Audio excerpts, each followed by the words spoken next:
सोलापूरच्या माढा तालुक्यातील अंजनगाव खेळोबा हे गाव सध्या राज्यभरात चर्चेत आलंय। या गावात रात्रीतून छत्रपती शिवाजी महाराजांचा पुतळा उभारण्यात आल्यानं दोन गटात मोठा वाद निर्माण झालाय। शिवप्रेमींकडून पुतळ्याची गावातील मुख्य चौकातच उभारणी करण्यात आल्याचं बोललं जात आहे। तर हा पुतळा खेळोबा देवस्थानच्या जागेत उभारल्यानं तो पुतळा काढण्याची मागणी धनगर समाजानं केली आहे। त्यामुळे गावात तणावाचं वातावरण निर्माण झालं असून परिस्थिती नियंत्रणात राहण्यासाठी पोलीस प्रशासनाकडून जमावबंदीचे आदेश लागू करण्यात आलेत। पोलिसांचा मोठा फौजफाटा सध्या अंजन गावात तैनात करण्यात आलाय। त्यापूर्वी जाळपोळ, मंदिरावर दगडफेक, पोलिसांवर दगडफेक, पोलिसांकडूनही लाठीचार्ज, धरणे आंदोलन असं बरंच काही घडलं। त्या संदर्भातील काही व्हिडिओ सध्या समाज माध्यमांवर व्हायरल होत आहेत।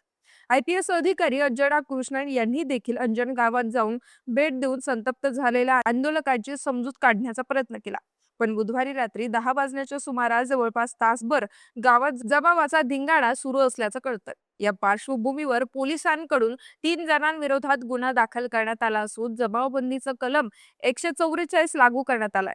दरम्यान गुरुवारी सकाळी ओबीसी आंदोलक लक्ष्मण हाके अंजन गावातील धनगर बांधवांना भेटण्यासाठी जात असताना पंढरपूर येथे पोलिसांनी त्यांना ताब्यात घेतलं। त्यावेळी लक्ष्मण हाके यांनी गंभीर आरोप केलेत।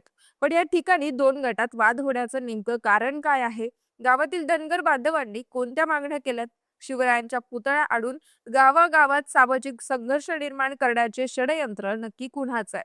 आणि या घटनेवरून मराठा आंदोलक मनोज जरांगे पाटील यांच्यावर आरोप का केले जातात? जाणून घेऊयात या व्हिडिओच्या माध्यमातून। नमस्कार, मी पूजा आणि आपण पाहतायत समांतर। मंडळी, 2 दिवसांपूर्वी अंजन गावात खेळोबा या गावात रात्रीतून शिवाजी महाराजांचा पुतळा उभारण्यात आला। पण हा पुतळा मराठा समाजानं धनगर समाजाच्या जागेवर अतिक्रमण करून बसवल्याचं सांगण्यात येत आहे। त्यामुळे गावातील धनगर समाजानं हा पुतळा हटवण्याची मागणी केली, कारण हा पुतळा अनधिकृतरित्या बसवण्यात आल्याचं त्यांच्याकडून सांगण्यात येत आहे। तसंच छत्रपती शिवाजी महाराजांचा आम्ही आदर करतो, महाराजांचा पुतळा आम्ही स्वखर्चानं गावातील ग्रामपंचायतच्या जागेत बांधू, पण जोपर्यंत आमच्या जागेवरून पुतळा हटवला जाणार नाही तोपर्यंत आम्ही धरणे आंदोलनावरून उठणार नाही, अशी आक्रमक भूमिका बुधवारी धनगर बांधवांनी घेतली होती।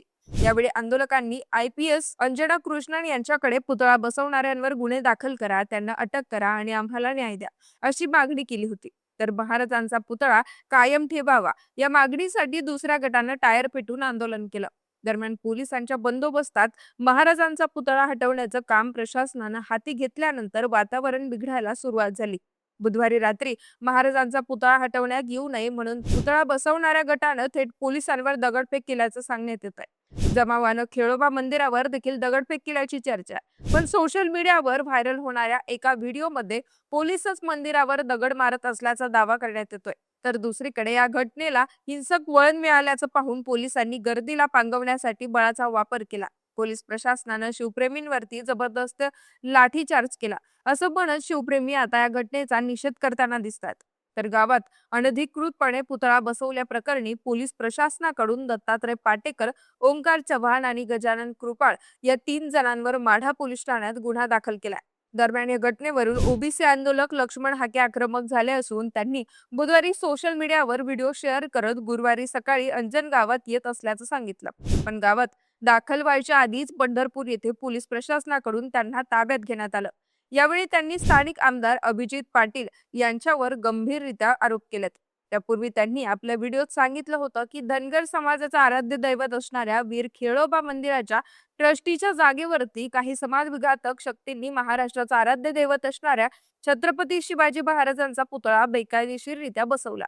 धनगर समाजाच्या तीर्थक्षेत्रावरती त्या जागेवरती अतिक्रमण करणं आणि तेही छत्रपती शिवाजी महाराजांच्या पुतळ्याच्या आडून करणं अतिशय चुकीचं आहे। धनगर समाजाच्या मनामध्ये दहशत निर्माण करण्याच्या हेतून जर हा पुतळा बसवला गेला असेल तर त्याला आम्ही विरोध करू। अंजन गावातील खेळोबा मंदिरावर दगडफेक करणाऱ्या समाजकंटकांचा निषेध असं म्हणत हाकेंनी समस्त ओबीसी समाजाला आवाहन करत गुरुवारी सकाळी अंजन गावात यायला सांगितलं होतं। मंडळी, या घटनेनंतर आता अशी माहिती मिळते की खेळोबा महाराज धनगर समाजाचे धर्मगुरू आहेत। अंजन गावात खेळोबा मंदिराच्या मालकीची 4.5 एकर जमीन आहे।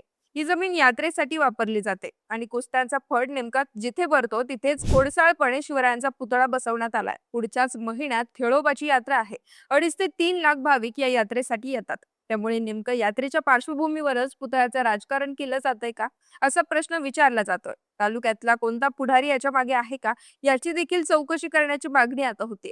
तसंच ज्या जागेत आता शिवरायांचा पुतळा उभारण्यात आलाय तो हटवण्यात यावा आणि त्या जागेला लागूनच ग्रामपंचायतची जी जागा आहे तिथे पुतळा उभारा, आम्ही सर्व खर्च करायला तयार असल्याचं धनगर बांधवांकडून सांगण्यात येत आहे. तसं तर कोणताच समाज शिवरायांना कधीच विरोध करणार नाही. मात्र जाणीवपूर्वक एखादा विशिष्ट समाज शिवरायांच्या विरोधात आहे असं चित्र महाराष्ट्रात निर्माण केलं जात आहे.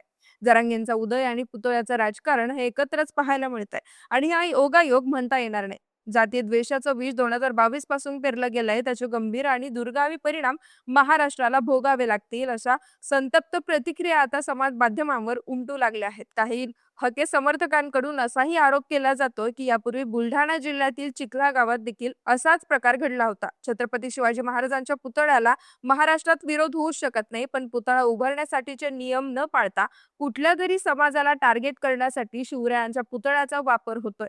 कायदा धाब्यावर बसून जातीय तेढ निर्माण करणाऱ्या टोळ्या प्रत्येक गावात अशा गोष्टी घडवून आणताय. ही समाजकंटक लोक आपल्या वर्चस्वासाठी दंगल सदृश परिस्थिती निर्माण करतात. तर दुसरीकडे जरांगे समर्थक असा आरोप करतायत की अशा गोष्टींसाठी महाराष्ट्राचं गृह खातं आणि पोलीस प्रशासन जबाबदार आहे. तसंच ओबीसी आंदोलक लक्ष्मण हाके यांचा रोल देखील बारकाईने तपासण्याची गरज असल्याचं त्यांच्याकडून सांगण्यात येत आहे.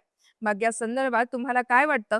तुमच्या प्रतिक्रिया आम्हाला कमेंट्सच्या माध्यमातून कळवा आणि समांतरला सबस्क्राईब करायला विसरू नका.